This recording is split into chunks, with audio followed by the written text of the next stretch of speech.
shit's in the safe. Got me a spot out the way. Nigga just trying to be safe. Let's get to sports talk.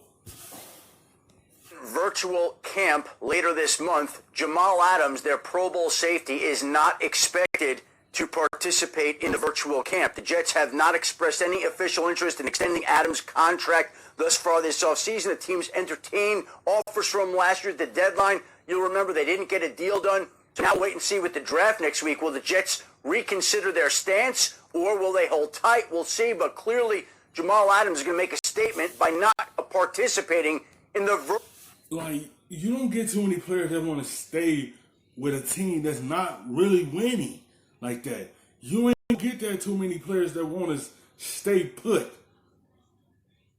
He deserved to be extended. He deserved that contract.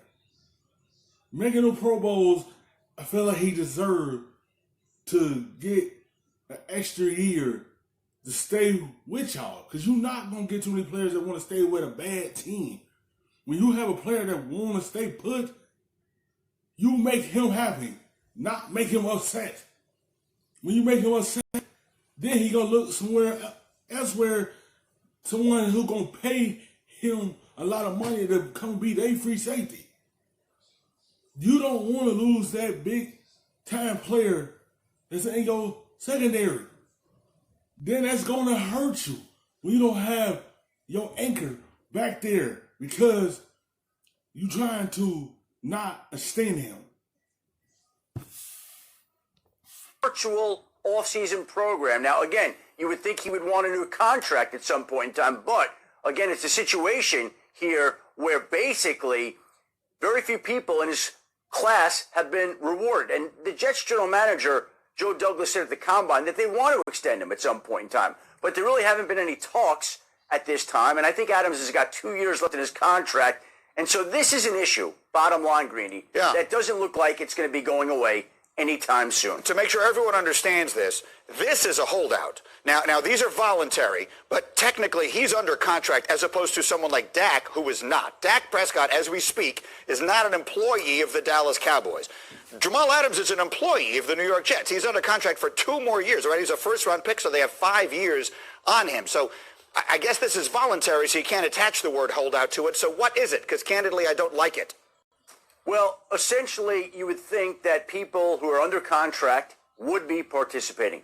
Now, he wouldn't have participated in an off-season program anyway, probably. But when you're going out of your way not to participate in a 2-hour virtual off-season program, that tells you something right now. It tells you about the state of relations between Jamal Adams and the New York Jets at this time, and they don't seem to be on the same page. That we can say for a fact. Looking ahead to this season, there are 3 new head coaches in your division in the NFC East, and yours, of course. When you ain't seeing eye to eye, you're not going to really speak until something get done.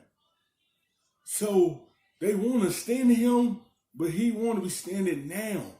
He feel like he did enough and deserve it. And his Pro Bowl speaks for itself, my opinion. Is the exception. In what way do you think that continuity will be an advantage, especially given the current circumstances where who knows what exactly the offseason and training camp are going to look like? I mean, like you said, we have 3 new coaches in our division. And so all those teams are learning new playbooks. They're trying to understand the new coach's demands. Whereas we got one of the best head coaches in the NFL coming back. You know, we lost our offensive coordinator, but our D coordinator's still the same. So we're really excited as a team, as an organization about the future this year. Obviously, this whole offseason is extremely unique, so we don't know how it's going to even impact the Philadelphia Eagles. But I'll tell you what, whenever it's safe enough for us to go back to work, I cannot wait to get back into the building with some of these new guys coming in, with some of the guys we're going to draft in the next week or so, and really just take aim at that NFC East division title. Yeah, unique, of course, is an understatement. So give us a sense for those of us who are wondering and are just huge fans of the sport. What kind of work can you do? What team work is possible for a football team on Zoom or whatever other ways you guys are able to be together for an off-season program?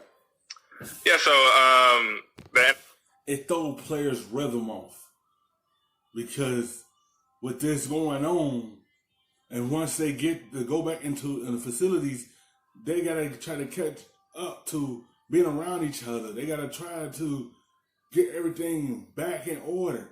Cause once them games come up, their timing gonna be off because the situation that's going on, it throw everything off. So everyone goes try to get that chemistry back intact and try to get everything back ahead of schedule and try to get their rhythm back. FLPA just passed the virtual offseason program. So it's going to be around 2 hours of virtual meetings. It's going to be 2 hours of virtual workouts. Each team kind of has their own discretion of what the virtual offseason is going to look like. And so it's going to be really unique. You know, I don't exactly know what the Philadelphia Eagles are going to do in terms of virtual workouts or virtual meetings. But I know we're going to be doing everything we can to get guys on the same page, teaching guys the playbook, and holding guys somewhat accountable to the workouts if they're available. Obviously, it is a voluntary off season for guys, but we still got to get better as football players, even though the circumstances are extremely different. For the look, baby, the rub, nigga, I gotta be safe.